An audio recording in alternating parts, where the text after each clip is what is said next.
Hello' everyone, আজি গধূলি ওলাইছোঁ অলপমান বাহিৰত মলত যাম। আজি কেইটামান বজাৰো কৰিব আছে আৰু যিহেতু ইমান দিন মই এসপ্তাহৰ ভিতৰত 6 দিন ধৰি ৰুমৰ ভিতৰত বন্দী হৈ থাকোঁ। এনে দোকানত যাওঁ ওচৰ পাজৰত, কিন্তু অলপ ফাকততো নাযাওঁৱে।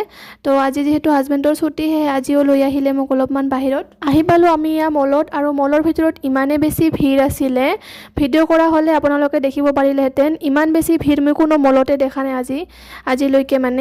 কি নহওক, তাত যাই কিনে মোৰ এইটো ইমানেই বেছি পচন্দ লাগিছিল, কিন্তু আজি পিছে নল'লোঁ, নেক্সট টাইম আহিলে ল'ম। আৰু এইবিলাক কাপবোৰ ইমান বেছি ধুনীয়া। তো আমাৰ যিবোৰ বস্তু দৰকাৰ আছিল সেইবোৰ লৈ কেনে আমি এতিয়া যাই আছোঁ ৰুমলৈ বুলি। বাহিৰত আহিছোঁ যেতিয়া কিবা নাখাকেতো নাযাওঁৱেই ৰুমত। তো হাজবেণ্ডে মোক কেকৰ দোকানৰ পৰা এটা পেষ্ট্ৰিও কিনি দিলে। আহি পালোঁ ৰুমত, আৰু আহিয়ে মই বিচনাত, কাৰণ ইমানেই বেছি ভাগৰ লাগিছে। বহুতখিনি বজাৰ কৰা হ'ল আজি, সেইটো কাৰণে।